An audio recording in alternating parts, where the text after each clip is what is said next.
A Câmara aprova um projeto que altera a lei de falências e dá mais poder aos credores, aqueles que têm dinheiro para receber das empresas que faliram. A proposta, que segue para o Senado, permitirá à Assembleia Geral definir o gestor da massa falida e criar um plano para a venda de ativos com o objetivo de agilizar o processo. A gente chamou um especialista, advogado, especialista em recuperação judicial e falência, o advogado Rafael Aragos, que está conosco no Morning Show desta quarta-feira para trazer mais detalhes e explicar melhor esse projeto que a Câmara aprovou e que agora segue para o Senado. Bem-vindo, meu amigo doutor Rafael. Muito bom dia, Nelson, tudo bem? Muito bom dia. A gente quer entender melhor o que trata essa lei e para aquele que tem dinheiro para receber de uma empresa, para a vida do credor, isso melhora ou atrapalha? Ajuda ou atrapalha a vida de quem tem dinheiro para receber de uma empresa que faliu?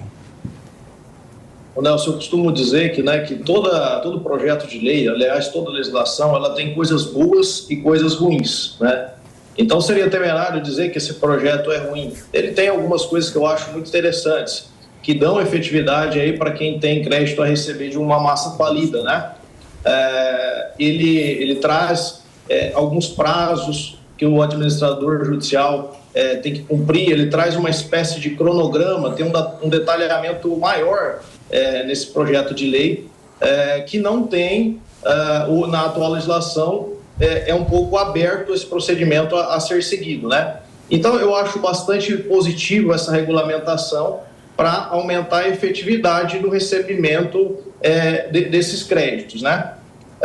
Então, por exemplo, agora nós temos lá um prazo estabelecido em que ele tem que apresentar um relatório e ele tem a possibilidade de nomear avaliadores.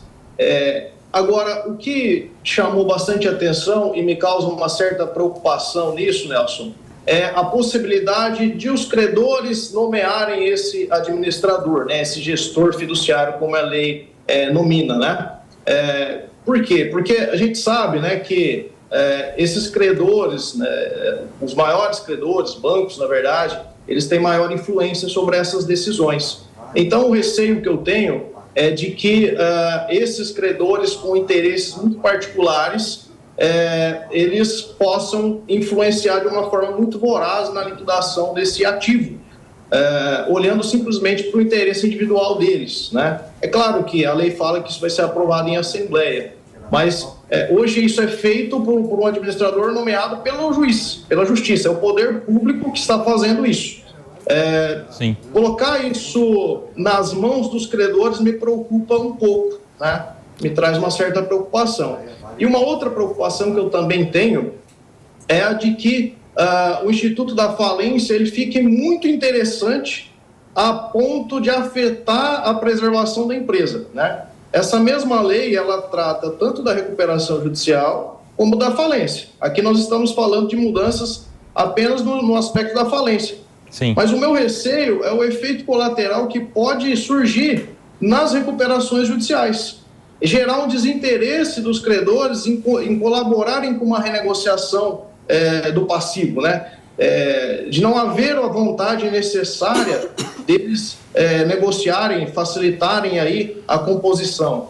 E isso é saudável, essa renegociação, porque mantém a empresa, mantém os postos de trabalho, mantém a atividade produtiva. Rafael, o que você está falando é que, de alguma maneira, isso vai poder ajudar algumas empresas a falirem, no final das contas, e isso envolve, claro, emprego, produtividade e tudo mais. Antes de você responder, são 11 horas e 40 minutos, a gente vai para um rápido intervalo para quem está na rádio. Por aqui a gente continua na TV, no YouTube, com o Dr. Rafael Aragos, nos explicando melhor esse projeto que foi aprovado na Câmara dos Deputados e que segue agora para o Senado. Dr. Rafael. Sim, exatamente, essa é a maior preocupação.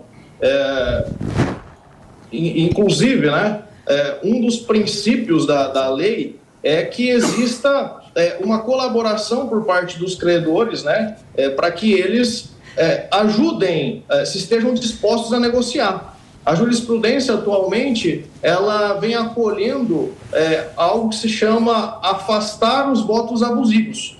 Que não significa o quê? Aquele credor que de forma injustificada ele se recusa a negociar, ele pode ter o voto dele reconhecido como abusivo e ser afastado para todos os efeitos na apuração da votação, né? Um dos elementos que pode caracterizar a qualidade desse voto como sendo abusivo é ele olhar para algo que não vise a efetivação da negociação como um todo, né? Sim. O Rafael, a gente vai abrir para perguntas aqui dos nossos comentaristas, a começar pelo Diego Tavares. Doutor Rafael, muito bom dia. Prazer falar com o senhor. Eu tenho muito interesse nesse tema porque eu tenho uma empresa que ela é credora e uma falência. E eu queria saber se essa lei, se sancionada agora pelo presidente, se ela já passa a valer para as falências que estão em curso ou se ela vai passar a valer somente para as falências que tiverem início após essa sanção. Isso ainda não está delimitado ali, né, no projeto, né? Mas acreditamos aí que vai ter valor daqui para frente, né? Para todos os casos daqui para frente, porque senão geraria um tumulto muito grande nas falências que estão em andamento. É claro que isso vai acabar influenciando o modo desses administradores agirem, né? Rafael, agora a pergunta é da Ana Beatriz. Oi, doutor, bom dia. Obrigada por estar aqui conosco. A minha pergunta é com relação aos credores minoritários, que são aquelas pessoas físicas, às vezes que trabalhavam naquela empresa. Eu vi que teve algumas alterações com relação à parte dos créditos trabalhistas. Gostaria que o senhor explicasse um pouquinho a respeito. Mas eu pergunto, na prática, o que vai mudar para aquele credor pequeno, pessoa física, com essa alteração? Excelente pergunta, excelente pergunta. Todo mecanismo que venha trazer uma efetivação mais rápida do pagamento dos créditos, ele é bem visto. E como eu disse no início, eu vejo várias alterações que são positivas, né? Então, acho que esse maior detalhamento procedimental, ele é positivo, né? Agora, os credores minoritários, eles sempre ficam numa posição um tanto quanto vulnerável, quase que se sujeitando sempre ao que os maiores decidem, né? E eu acho que nesse aspecto eles podem ter um certo prejuízo, porque os minoritários quase sempre são quirografários, que quase que é a última classe a receber. E os maiores credores, eles sempre estão numa posição de garantia que recebe antes. Então paga lá os trabalhadores, aqueles que têm garantia real em segundo lugar, depois o fisco e depois os quirografários. Então, o grande receio que eu tenho, Beatriz, é de haver uma liquidação voraz por preços agressivos desse ativo, em que consiga pagar apenas as primeiras classes ali. E esses menores credores que você está se referindo ali, eles vão acabar ficando sem receber, se o patrimônio não for liquidado de forma correta, se for liquidado de forma muito assodada. Tá aí, conversamos aqui com o Dr. Rafael Aragos, que é advogado, especialista em direito empresarial e em específico sobre recuperação judicial e falências também. Obrigado, viu, Dr. Rafael? Um prazer te receber aqui no Morning Show. Eu que agradeço. Muito obrigado pela oportunidade. Abração. Vocês viram aí algumas preocupações interessantes, né? A Câmara aprovou um projeto que, de alguma maneira, favorece o credor em algumas partes, não necessariamente aquele credor, aquele que tem dinheiro para receber, que seja uma pessoa física, ele acaba meio que engolido ali pelos outros, mas que de alguma maneira, Mano Ferreira, pode atrapalhar as empresas que teriam uma chance de sobrevida, de se recuperar, de continuarem empregando, produzindo, gerando riqueza para o país. E aí? Sabe que eu vou ter uma opinião talvez polêmica, porque um dos aspectos da liberdade econômica é a facilidade de abrir uma empresa. O outro é a facilidade de fechar. Ou seja, numa economia de mercado, a gente precisa de dinamismo. Empresas são sempre uma hipótese de solução de um problema do seu público consumidor.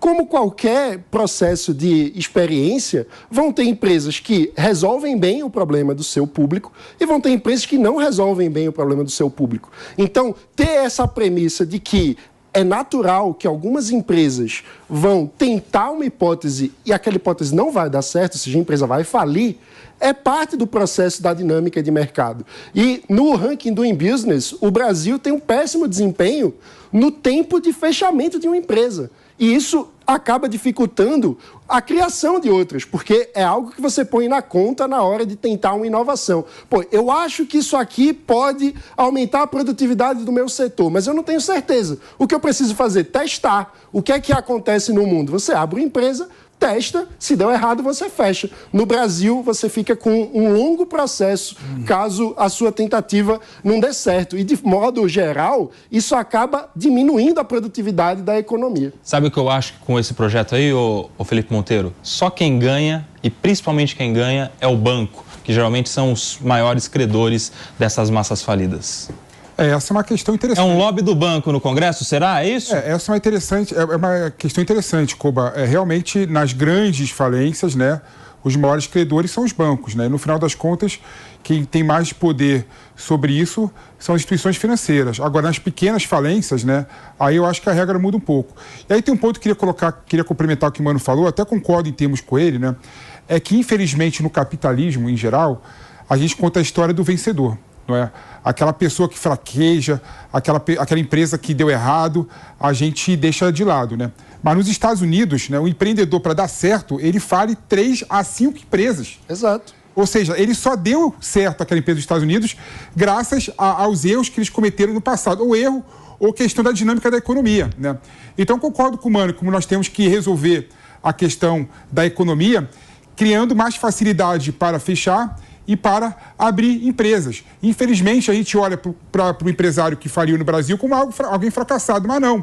Alguém que faliu uma empresa pode ser o novo empreendedor brasileiro do futuro. Então, nós temos que olhar com cuidado para essas pessoas. E o que está por trás dessa questão da lei de falência, como ponto interessante, é uma lei que foi proposta pelo Executivo, não é?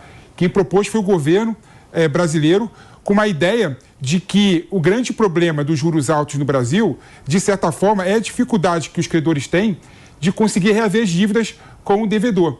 E aí criaram várias políticas para tentar facilitar o acesso dos devedores em relação às dívidas das empresas. Não sei se é uma coisa boa ou ruim, mas é um passo interessante. Quer dizer, é o caminho que a gente vai enxergando aqui, o Diego. Na minha opinião, quem ganha com isso é o banco, que geralmente os bancos são os maiores credores das massas falidas. O projeto vem do governo porque fala que se o banco conseguir acessar de uma maneira mais fácil o dinheiro em falências, ele vai colocar isso no cálculo e vai dar juros mais barato e a população vai ganhar lá no final destas contas todas com juros mais baratos. Você enxerga essa linha toda em benefício da população, Diego Tavares? Eu não enxergo, até porque o que a gente tem como histórico na aplicação de uma lei é que muitas vezes na prática ela não consegue desempenhar aquilo que foi idealizado no papel. Essa lei, por exemplo, tem algumas distorções. Ela proíbe, por exemplo, que o administrador da recuperação judicial seja o mesmo da falência. Então, isso pode gerar uma certa resistência dos administradores judiciais em converterem a recuperação em falência, o que acaba dificultando esse caminho. Pode haver conflito entre o gestor eleito pelos credores e o administrador judicial. Então, enfim, eu acho que essa lei cria, na verdade, mais entraves para resolver esses problemas do que soluções. E na ponta do prego, como você disse, quem sai com muita vantagem a respeito disso são, de fato, os bancos que são os maiores credores e terão logo mais direito a voto na escolha do administrador. Falamos quem sai com muita vantagem. E quem sai com muita desvantagem, Ana Beatriz? Não, olha, eu vou falar uma coisa para vocês. Qualquer advogado que já se deparou com um processo de falência aqui no Brasil sabe a complexidade e a dificuldade que eles envolvem. Então, assim, você que é uma microempresa ou uma pessoa física que tem ali o seu advogado de confiança, já sai atrás. Porque essa pessoa não tem o mesmo know-how, a mesma especialização do que, por exemplo, os advogados dos grandes bancos, que agora, com essa alteração legislativa, vão ter ainda mais poder.